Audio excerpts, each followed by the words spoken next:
Morning, everyone. It's Saturday, March the 15th here in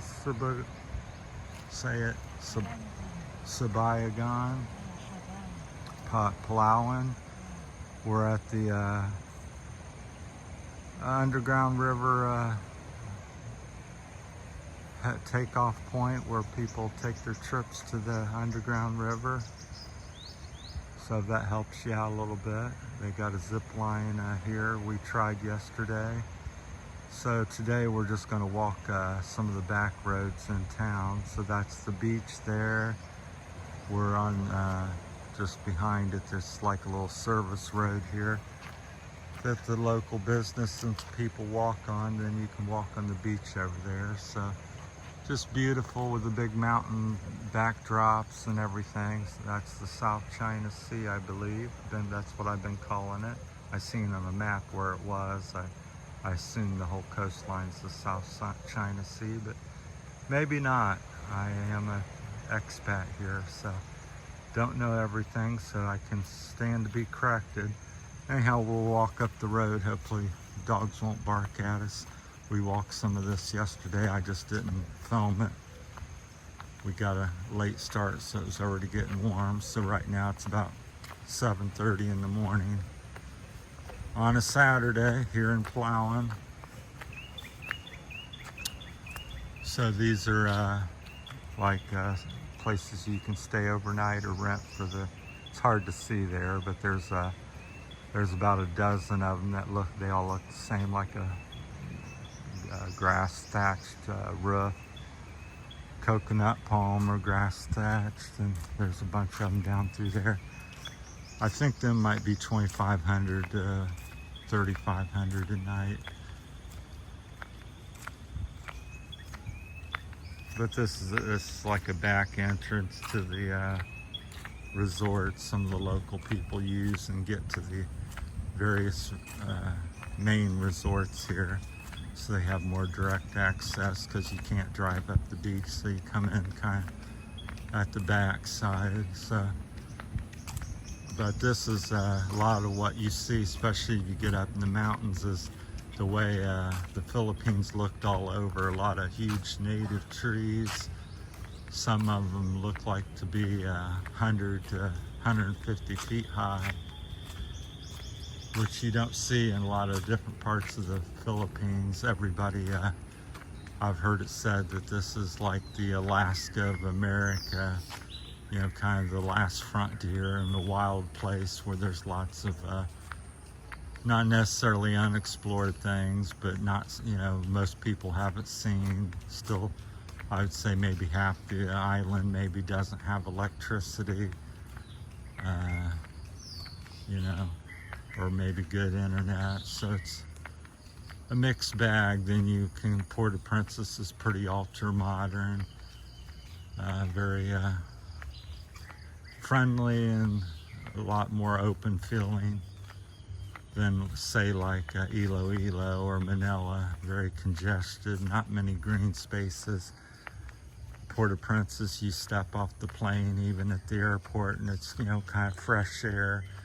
There's all these trails that go to people's houses and the locals know where to go, so you can hike through there and go through the woods and mountains and stuff. So I usually figure it out eventually, so this is only day 4. It's like a transformer up there, so a bunch of, looks like little baby banana trees there. So somebody's in there, maybe a house or something, I can't see. I heard some noise. Yesterday we were walking by the creek up here and there's a big loud splash. I believe it was a giant, like iguana, a lizard or something. Tuco, whatever name you want to use. Is this where that man was that collected the peso? No, different. This is different? Yeah. Well, let's walk down this, see. Oh, this is the place where you go zip line tour. So you come off this road. The tour guide or local will know. Just tell them you want to see the zip line. It's not really, it's one zip line. We did it's 550 peso, but that's that. It's down this road where you can park. We just walked over and actually stumbled on it. We kept seeing flags and stuff, and I'm like, well, it seems like we're in the middle of nowhere. I don't even see a footprint. And eventually Michelle says, oh, I think there's some zip line wire. And I said, oh yeah, I see it.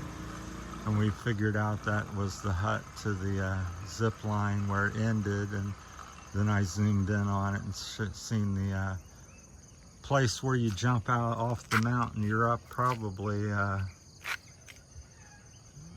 250, 350 feet up off this side of the mountain on this platform, and you sail off that, and it's quite exciting at first, and then you go over the ocean and over to this small little island place where they have a stop where they land you. We actually got stuck out in the probably 150 feet off of out over the ocean. They had to manually come out and get us. I guess I don't know if it was our rigging wasn't too fast, or maybe I'm a little heavier.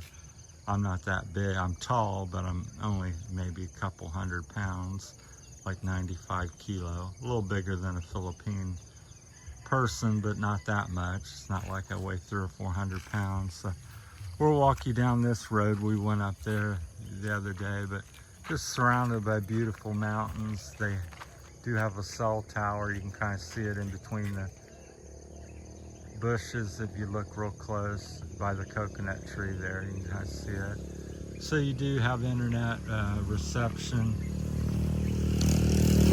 Some of the various places in town have Wi-Fi, so you can connect up to that. There's a cafe that's free, and you can sit in there and have a coffee, or just sit there and do a little business on if you need Wi-Fi. But if you get your cell load, which you can get here in town as well, I think it was I got that like the Globe Plus. Pardon the sun, I just noticed it's blinding out of the trees there. So, and then I'm always pointing down because I'm looking at my feet. So, but this kind of stuff I like. A lot of people enjoy, you know, the beautiful nature and or the malls and man-made stuff. I like getting off the beaten trail and seeing stuff like this. He looks like he's going to work this morning or something. A lot of people do, you know, probably maybe it looked like 8 or so people were working the zip lines, so they employ around 8 or 12 people. I thought it was worth it for 550 peso. You actually get to do something, and they've spent money on making the trail and designing it all, so I'm sure it was quite expensive. I was told a local politician of the Philippines, that's his investment and owns it. So, but as you get up in the mountains, there's just, you know, huge trees and cliffs, and you just expect to see monkeys, and I believe there are monkeys on the island. I'm almost positive. So, yeah, just very rustic and wild, and yeah, it has a few, you know, modern places and stuff. We're like 80 miles up the coast from Puerto, 80 kilometers, I mean. And then I think another 100 and something, and you're over to El Nido and Coron area. We're like not quite halfway between Puerto Princesa and El Nido and Coron. Maybe like 30-40% way there, I guess. I'd have to look on a map. Again, I'm trying to watch but all kinds of native trees, and I don't know most of them, so, but I've seen moringa trees and bananas, which is sagging in the Philippine language, coconut, and jackfruit and papaya, just endless, everything you can dream of. Cacao tree. Michelle showed me what was that nut? Not hazelnut. What was that nut you showed me tree yesterday? Cashew tree, which I'd besides coming here I never seen before. So we may cut this off and turn around. There's another trail to somebody's house or somewhere up through there. You can always tell they're pretty well used. If we come down to that guy's house where he come out and just had an old sign rambling about something, going to something and wanted 10 pesos a person, which isn't much, but I think it was morning. We ended up just paying, but I'm not going to pay 2 days in a row. I'm really a resident here, or a wannabe resident. We're staying for up to a month or two, and then we're going to try to settle up some paperwork and get more comfortable, then come back and try to live here or live in this area, something like it. But there's a typical home here, native person's home. And there's a little fence made of bamboo.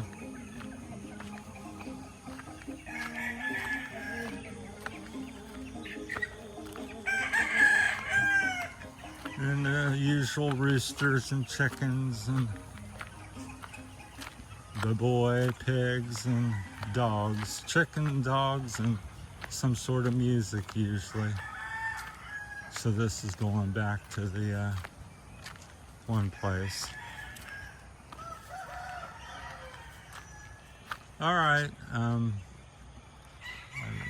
you want to continue? There they cut some wood down, which is quite common in most of the places in the Philippines. I think it's somewhat restricted here. They have more regulations on deforesting, but over on the other islands, they may have regulations, but they sure do cut them down. The short time I was over on Brock-type Viho, I seen probably 100 hectares or more, cut down in a year's time, less than a year's time. So where I was staying, there's probably only maybe 25% of the trees left. So it's quite sad to see so much deforestation. Can't really say it, but because I think trees add so much beauty and value to the world. I'm not necessarily a tree hugger or green place, so I'm just trying to figure out where we're going. But I think, common sense tells you they freshen the air, help keep it cooler, control erosion off the mountains. So, yeah, we'd come in one of these roads. We're back to the beach, so that's interesting how that twists around. All right, I think we're gonna go back up the road and see if we can find something different. So we've been here before, so the zip line's around the corner, about a 100-200 meters or so from here. You walk around the corner. I don't know how they direct you. We haven't found the touristy way. We just stumbled on it on our own little exploration. Well, that's my time on this video. Hope you enjoyed, and as much as we've enjoyed it as well. So thanks for watching, everybody. Have a great day, and once again, it's Saturday morning, March the 15th in Palawan. Thanks for watching, everybody. Take care.